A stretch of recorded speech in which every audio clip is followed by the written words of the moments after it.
Bem-vindos à nossa videoaula de revisão do conteúdo. Nós iniciaremos nessa aula a revisão da UT3 e na próxima aula a professora fará a revisão da UT4, tá? Então, nós vamos iniciar aqui verificando um pouquinho sobre as informações relacionadas aos ambientes da Terra. E eu vou pedir para que vocês estejam com o caderno de atividades de vocês em mãos, lá no início, onde tem o resumo, e também com o caderno de vocês, para que vocês possam estar fazendo anotações. Bom, o primeiro tema que a gente vai revisar aqui, olhar as principais características, são os biomas. Os biomas são grandes áreas formadas por um complexo de ecossistemas semelhantes em relação à fauna, flora, o clima, o solo, a temperatura e a umidade. O conjunto de todos os ecossistemas da Terra é chamado de biosfera. E a gente sempre inicia aqui, pessoal, vendo um pouquinho sobre as características dos biomas mundiais. O primeiro bioma mundial é a floresta pluvial tropical. Tá? Pluvial, a gente vem de chuva.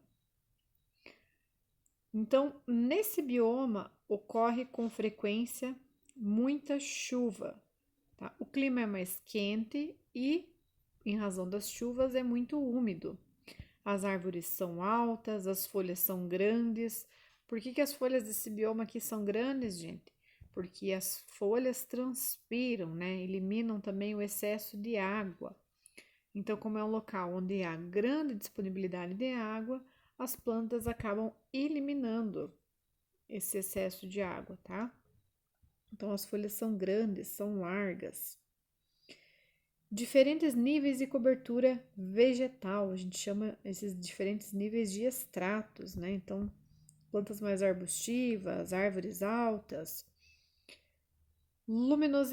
com luminosidade baixa no solo por conta das copas das árvores, né? Então, são árvores aí bem próximas umas às outras, com a copa grande, árvores altas, então o solo ele acaba não sendo tão iluminado. Em um exemplo aqui de bioma, né, floresta pluvial tropical, é a floresta amazônica, tá? Aqui nós temos também como exemplo o Equador. O próximo bioma é a savana. A savana tem altas temperaturas o ano todo e são duas estações predominantes. Uma estação que é muito chuvosa e outra estação que é bem seca. A vegetação é adaptada a esse clima seco, então, vegetação com espinhos, né? Os espinhos são folhas modificadas para evitar a perda d'água, cascas grossas, raízes bem profundas para poder captar a água de regiões mais profundas do solo. E a fauna da savana é constituída aí de elefantes, zebras, né, no caso das savanas brasileiras, como é o exemplo cerrado, os tamanduás, lobo-guará. Então, nós temos dois exemplos destacados aqui. Um deles é a savana africana e o outro é o cerrado brasileiro. Tá? Então, aqui nós temos uma imagem deste bioma. O próximo bioma é o deserto subtropical. O deserto tem temperaturas que variam entre o dia e a noite, gente. Então, durante o dia, temperaturas extremamente altas. No entanto, durante a noite, as temperaturas são muito baixas. As chuvas são raras, portanto, a fauna e a flora, ou seja, os animais, os vegetais, eles precisam estar adaptados ao clima seco. Muitos animais têm hábitos noturnos, justamente por conta de à noite a temperatura ser mais baixa, mais amena, né? E aí nós temos como vegetação várias espécies de cactos. Lembrando que o cactus, né, tem espinhos para evitar desidratação, raízes profundas, armazena água no caule. Então é um vegetal adaptado a esse tipo de clima, né? E como exemplos de desertos, nós temos ali o Saara, que fica na África, o Atacama, né, no Chile, e o grande deserto australiano. Então, essa imagem aqui é do deserto de Saara, em Marrocos, né? O próximo bioma aqui são os campos e bosques. Apresenta temperaturas baixas no inverno e altas no verão. A vegetação é constituída principalmente, gente, de gramíneas, tá? Gramíneas, arbustos, essas plantas mais arbustivas. A fauna é constituída de bisões, roedores, raposas, lobos, insetos. E como exemplos, nós podemos destacar as pradarias, pampas e estepes. O bioma bosque, o bioma, né, apresenta arbustos, apresenta muitas chuvas, frio no inverno, secas no verão. Como exemplo, nós temos o sul da Europa, Mediterrâneo, o centro do Chile, tá? Floresta sazonal temperada. Possui verões com dias longos, quentes e úmidos, e invernos com neve e dias curtos. Nessa região, né, nesse bioma aí, a gente pode encontrar arbustos, musgos, árvores cujas folhas mudam de cor e caem no outono. A fauna é rica no verão, composta principalmente de aves, esquilos, raposas, insetos, e no inverno muitas espécies acabam migrando ou então hibernando. Nós temos como exemplo aí florestas no hemisfério norte, né? E aqui na foto vocês estão vendo a floresta sazonal temperada nos Estados Unidos. Floresta pluvial temperada. Aqui vocês estão vendo floresta de sequoias, né? São árvores muito grandes, vocês já aprenderam, já viram um pouquinho sobre elas. O clima nesse bioma é chuvoso, com temperaturas amenas durante todo o ano. Árvores muito altas, como por exemplo a sequoia. Fauna constituída em sua maioria por insetos, aves, anfíbios, cervos, cabras, ursos, coiotes, lobos e roedores.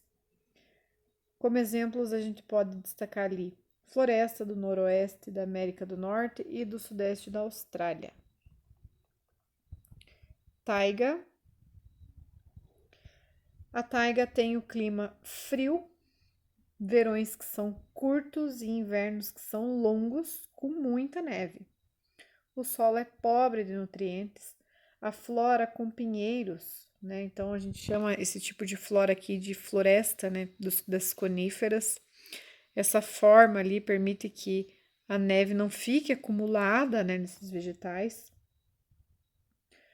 A fauna, ou seja, os animais são constituídos aí, são na verdade mamíferos adaptados ao clima frio.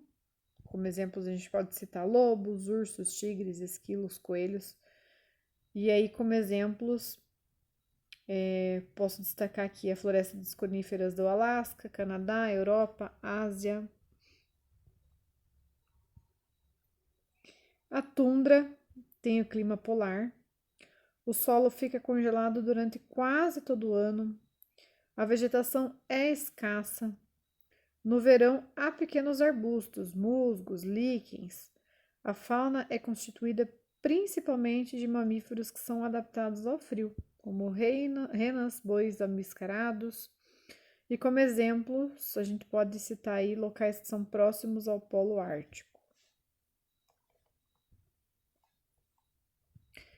Bom, vocês aprenderam também durante as aulas um pouquinho sobre os ecossistemas aquáticos. A principal classificação aqui é com relação a ecossistemas que são ducícolas, ou seja, de água doce, marinhos, que são aqueles de água salgada que a gente fala, e existem também os com água salobra, tá? Que é um local de transição e que a gente pode citar como exemplo aqui os mangues, né? Então, esses ecossistemas aquáticos aí são lagos, córregos, rios, recifes de corais, zonas bênticas, que ficam mais ao fundo do mar, zonas pelágicas, que são as zonas mais abertas dos oceanos, estuários, zonas entre marés.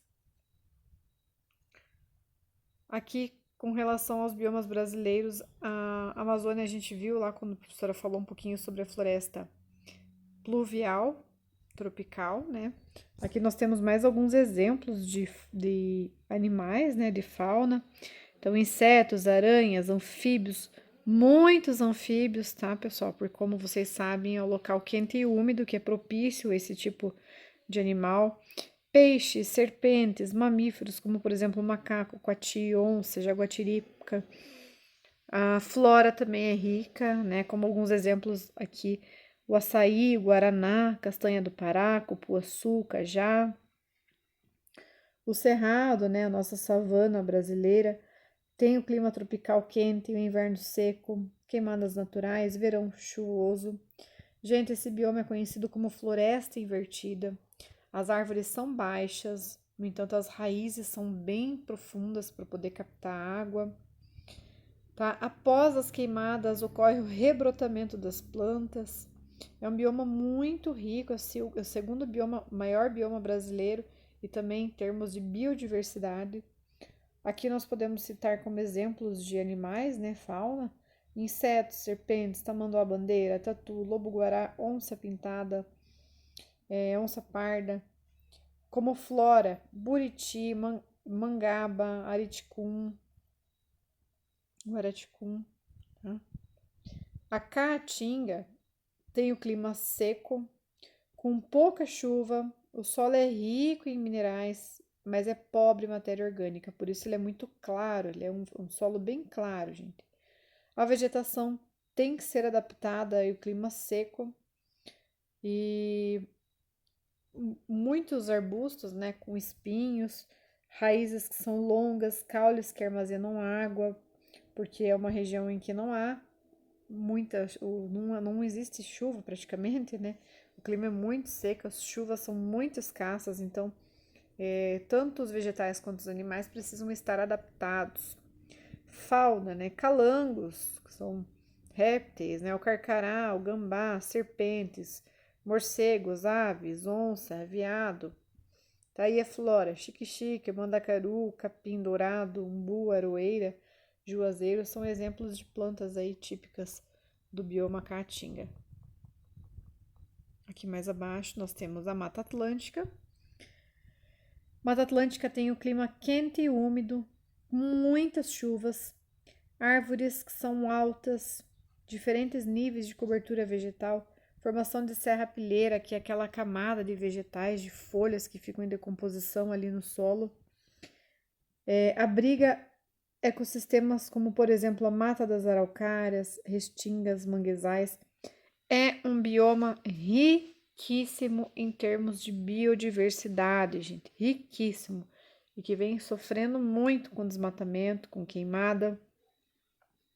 Aqui, como exemplos de flora, nós temos o pau-brasil, jacarandá, palmito, ipê, jambô, bromélias, samambaias, musgos, cipós, araucárias, etc. Fauna, cachorro-vinagre, paca, cutia, mico-leão dourado, morcegos, répteis, anfíbios, aves e insetos. Tá? Isso aqui é possível, gente, porque tem bastante chuva, né? Muitos vegetais, então, muitos animais também, tá? Então, a biodiversidade realmente é muito grande nesse bioma. Pantanal é uma região que fica constantemente inundada nos estados de Mato Grosso do Sul. Formação de lagoas pantaneiras, então regiões bem inundadas. Fauna típica aí da região: garça, onça-pintada, tuiuiu, capivara, jacaré, anfíbios, peixes, tá? Flora, aroeira, angico vermelho, engazeiro, imbaúba, bromélias. Pampa, conhecido como Campos Sulinos, compõe extensas planícies encontradas no Rio Grande do Sul. O clima é chuvoso, baixas temperaturas no inverno, solo fértil. Aqui nós temos os exemplos, né, de animais que podem ser encontrados nesse bioma. Insetos, quero-quero, jacu, joão de barro, graxaim. Flora, vegetação rasteira com gramíneas e arbustos, tá? Pessoal, aqui com relação à distribuição das espécies, é importante que vocês lembrem sobre as espécies endêmicas e cosmopolitas.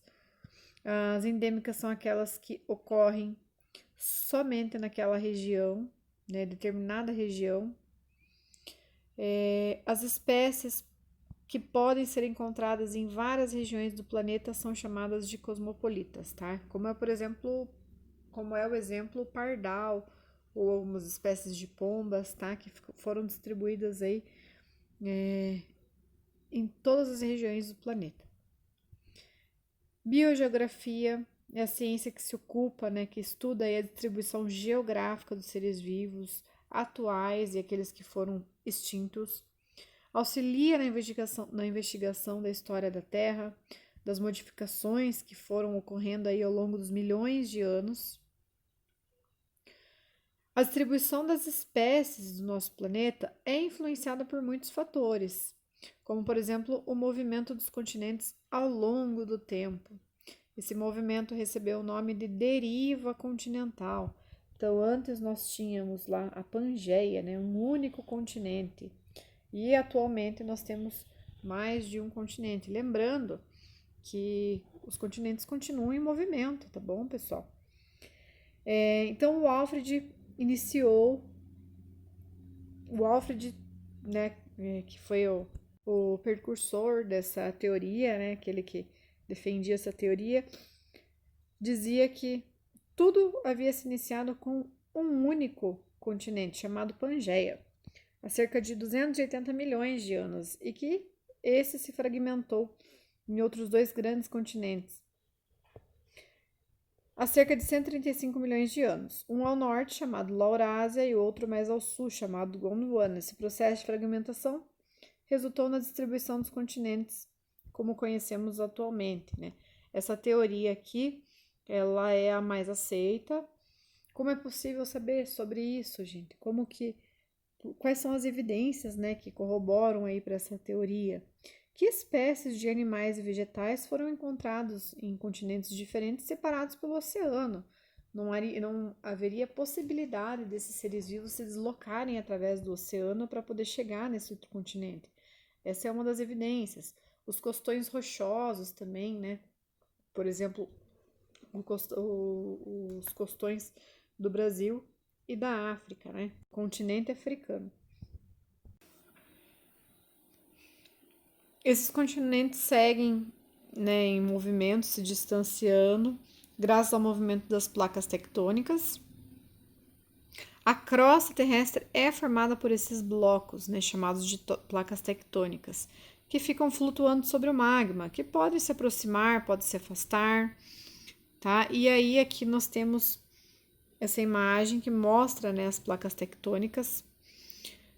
Quando ocorre a movimentação das placas tectônicas, podem eventualmente ocorrer terremotos, consequentemente tsunamis, formando então cadeias de montanhas, vulcões, etc. Com relação aos fenômenos naturais e impactos ambientais, os impactos ambientais compreendem todas as ações no meio ambiente que acarretam em consequências para os seres vivos, que podem ser causados por fenômenos naturais, como por exemplo vulcões, terremotos, tsunamis, vendavais, tempestades, ou então por atividades humanas, né? Através de desmatamento, queimadas, todas essas ações que a gente vem refletindo durante todas essas aulas, tá? Com relação aos vulcões aqui, eles surgem em regiões próximas ao limite das placas tectônicas. Pode se localizar na superfície ou no fundo do mar. A erupção vulcânica envolve a liberação de magma e outros materiais, como por exemplo rochas, gases. A lava acaba destruindo tudo que está no caminho, alterando a paisagem e após a resfriada se solidifica. Com o passar do tempo, forma solos férteis e ricos em minerais. Terremotos e tsunamis. Os terremotos também são chamados de abalos sísmicos, ocorrem com o choque entre essas placas tectônicas, o que gera tremores no solo, tá, gente? Então, esses tremores no solo podem ser detectados através de sismógrafos e regiões que ficam próximas aí ao encontro dessas placas tectônicas acabam sendo mais influenciadas. Quando ocorrem no fundo do oceano, os terremotos são chamados de maremotos e podem causar, então, os tsunamis, que são as ondas gigantes. Com relação às atividades humanas e os impactos ambientais, a professora conversou bastante com vocês sobre isso, né? Então, aqui vocês estão vendo esses exemplos. Eu vou pedir para que vocês leiam com atenção, vejam as anotações de vocês. Se necessário, assistam novamente os vídeos, né? Aqui nós temos vários exemplos: tráfico de animais silvestres, queimadas na floresta amazônica, desmatamento, né? Infelizmente, são inúmeras as atividades humanas que causam impactos ambientais. Bom, pessoal, essa foi a revisão, na verdade é uma retomada, a gente vem constantemente revisando, né, o conteúdo. Eu divulguei também alguns vídeos para vocês de retomada. Esse é mais um. Eu vou pedir para que vocês leiam com atenção o texto, vejam as informações, grifem, e qualquer dúvida que vocês tenham, vocês podem estar me chamando para que eu possa estar ajudando, tá bom? Até a próxima videoaula.